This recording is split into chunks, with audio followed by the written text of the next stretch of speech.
ମୁଁ କାଲି ତାଙ୍କ ଫେସବୁକ୍ ଦେଖିଲି ମାନେ ସେ ଗିଲ୍ଟି ବି ଫିଲ୍ କରୁନାହାନ୍ତି ଯେ ମୁଁ ଏଇଟା ଜିନିଷ କରିଦେଇଛି ଦିଟା ଅନୁଷ୍ଠାନକୁ ମାନେ ମୁଁ ତାକୁ ତଳିତଳ କରିବା ଅବସ୍ଥାକୁ ପଳେଇ ଆସିଛି କି ସେ ନିଜେ ଗିଲ୍ଟି ବି ଫିଲ୍ କରୁନାହାନ୍ତି ସିମ୍ପଲି କାଜୁଆଲି କହିଦେଉଛନ୍ତି ନା ମୁଁ ଭୁଲ କରିଦେଇଛି ଆଉ ତା ପାଇଁ ଘରେ ରହିଗଲି ଆପଣ ତାଙ୍କ ଫେସ୍ ଏକ୍ସପ୍ରେସନ୍ ଦେଖନ୍ତୁ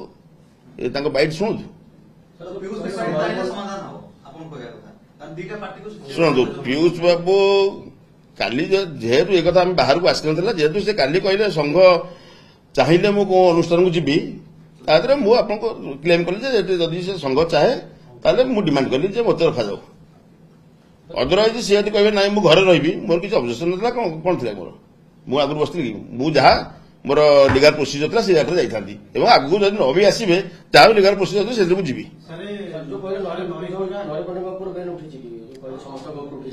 ଶୁଣନ୍ତୁ ସମସ୍ତେ ଉଠି ଯାଇଛି ମୁଁ ବି ମାଲିକ ସଂଘକୁ ରିକ୍ୱେଷ୍ଟ କରୁଛି ନରିପଣ୍ଡା ଉପରେ ବ୍ୟାନ୍ ବି ତୁରନ୍ତ ଉଠିଯାଉ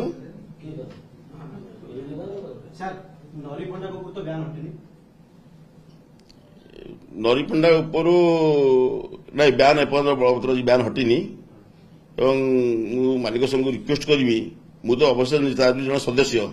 ମୁଁ ବି ତାଙ୍କୁ ଇଏ କରିବି ନରିପଣ୍ଡା ଉପରୁ ତୁରନ୍ତ ବ୍ୟାନ୍ ହଟୁ ବ୍ୟାନ୍ ହଟିଲେ ମାନେ ଆମର ଯୋଉ ସଂଘ ପାର୍ଟି ପାଖରେ ସେ ରହିପାରିବେନି ଯୋଉ ପ୍ଲାନିଂ ହେଇଥିଲା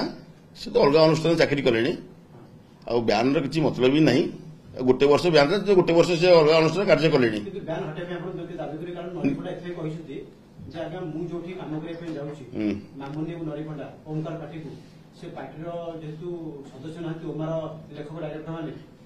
ସେଇଟା ମୋର ଜ୍ଞାନ ନାହିଁ ଉମା କ'ଣ କରିଛି ଜ୍ଞାନ ନାହିଁ କିନ୍ତୁ ମାମୁନି ଉପରେ କୌଣସି ବ୍ୟାନ୍ ହେଇନାହିଁ ନରିପଣ୍ଡା ଉପରେ ସେ ଯୋଉ ହେଇଥିଲା ଆପଣଙ୍କର ଯୋଉ ଇସ୍ୟୁ ହେଇଥିଲା ଆମର ତୁଳସୀ ଗଣନାଟ ସାଙ୍ଗରେ ବ୍ୟାନ୍ କରାଯାଇଥିଲା ଏବଂ ମୁଁ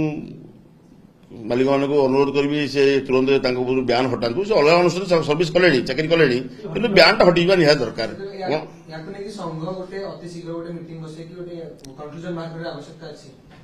ସଂଘ ମିଟିଂ ବସିବାର କିଛି ସେମିତି ଆବଶ୍ୟକ ନାହିଁ ଆଜିକାଲି ତ ସବୁ ଆପଣଙ୍କର ହ୍ୱାଟ୍ସଆପ୍ କଲିଂରେ ହେଇଯାଉଛି ସେମାନେ ଯାହା ଡିସାଇଡ୍ କରିବେ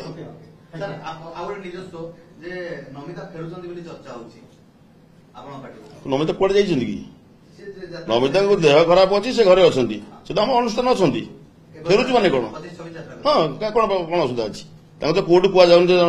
ପାର୍ଟିରେ ନାହିଁ ବୋଲି କିନ୍ତୁ ଏଇ ଯୋଉ ଇଏ ଡିକ୍ଲାରେସନରେ ମୁଁ ବହୁତ ମାର୍କ କରିଛି କିଛି ସଂଘ ବାହାର ପାର୍ଟି ତାକୁ କଣ୍ଟାକ୍ଟ ବି କରିଛନ୍ତି ଯେ ତମେ ଅନୁଷ୍ଠାନକୁ ଆସ ହେଲା କି କିନ୍ତୁ ଆପଣ ସମସ୍ତେ କ୍ଲିୟର ରୁହନ୍ତୁ ସେ ଆମ ଅନୁଷ୍ଠାନର ସଦସ୍ୟ ସ୍ୱପ୍ନମଲ କରିପାରନ୍ତୁ ନ କରିପାରନ୍ତୁ ତାଙ୍କର ସ୍ୱାସ୍ଥ୍ୟଗତ ଦୃଷ୍ଟିରୁ ସେ ସ୍ୱପ୍ନମଲ ସଦସ୍ୟ ଗୋଟେ ନାଟକ ହଉ ଦୁଇଟା ନାଟକ ଯେତିକି ସେ ପାରିବେ କରିବେ ଯୋଉ 57 ଲକ୍ଷ ଟଙ୍କା ପୀୟୁଷ ମୋତେ ଫେରେଇଥିଲେ ବ୍ୟାଗରେ ଆମେ ଜାଣିବାକୁ ପାଇଲୁ ସେ 57 ଲକ୍ଷ ଟଙ୍କା 57 ଲକ୍ଷରୁ 30 ଲକ୍ଷ ଟଙ୍କା ପାଢିବାକୁ ତାଙ୍କୁ ଦେଇଥିଲେ କ୍ୟାସ୍ ଦେଇଥିଲେ ଏଇଟା ଆମେ କେମିତି ଜାଣିଲୁ ସମୟକ୍ରମେ ପୀୟୁଷ ଆମକୁ ଜଣାଇଥିଲା ଏବଂ ଆମ ସେକ୍ରେଟାରୀଙ୍କୁ ପାଢିବାକୁ ନିଜେ ବି ଜଣାଇଥିଲେ ଯେ ମୁଁ ପୀୟୁଷକୁ 30 ଲକ୍ଷ ଟଙ୍କା ଦେଇକରି ସେ ବ୍ୟାଗରେ ପ୍ରମୋଦକୁ ଫେରିବା ପାଇଁ କହିଛି ନିଜେ ବି ମାନିଛନ୍ତି ଏବଂ ଯେତେବେଳେ ତାଙ୍କ ଆକାଉଣ୍ଟରେ ସେ ପଇସା ନଥିଲା ତାଙ୍କ ଆକାଉଣ୍ଟରେ ସରି ସେ ପାଢିବାକୁ ବାଧ୍ୟ କରିଥିଲେ ଆମ ସଂଘର ସେକ୍ରେଟାରୀ ପ୍ରେସିଡେଣ୍ଟକୁ ଯେ ପୀୟୁଷକୁ କହି କ୍ୟାସ୍ ଆରେଞ୍ଜମେଣ୍ଟ କରାଅ ମୁଁ ତାକୁ ପଇସା ଦେବି 55 ଲକ୍ଷ ଟଙ୍କା ଆକାଉଣ୍ଟରୁ ତାଙ୍କ ଆକାଉଣ୍ଟରେ ସେତେବେଳେ 27 ଲକ୍ଷ 26 ଲକ୍ଷ ଟଙ୍କା ଥିଲା ଏବଂ ପୀୟୁଷ ମୋ ପାଖକୁ ଆସିଥିଲେ ଯେହେତୁ ମୋ ଅନୁଷ୍ଠାନରେ ସେ ଅଛି 2 ବର୍ଷ ଏଗ୍ରିମେଣ୍ଟ କରିଛି ମୁଁ ତାକୁ ବର୍ଷ ସାରା ବି କହିଛି ଯେ ତମେ ଆଉ ଗୋଟେ ବର୍ଷ ପୂରଣ କର ମୁଁ ମନା କରୁନି ଯେହେତୁ 2 ବର୍ଷ ମୋର ଏଗ୍ରିମେଣ୍ଟ ଅଛି ବର୍ଷ ସାରା ବହୁତ ସମୟରେ ମୁଁ ତାଙ୍କୁ କହିଛି 2 ବର୍ଷ ତମେ ଏଠି କ୍ଲିୟର କର ଏବଂ ସେ କହିଥିଲେ ବାବୁ ଯଦି ପଇସା ଫେରିବାକୁ ସଞ୍ଜୀବ ବାବୁ ହୁଏ ମୋତେ ଆଉ 30 ଲକ୍ଷ ଟଙ୍କା ମୋ ଆକାଉଣ୍ଟ ମୋତେ ଦିଅନ୍ତୁ କ୍ୟାସ୍ ମୁଁ ସେଟାକୁ 30 ଲକ୍ଷ ଟଙ୍କା ତାଙ୍କ ଆକାଉଣ୍ଟରେ ଦେଇଥିଲି ସେ କୁହନ୍ତୁ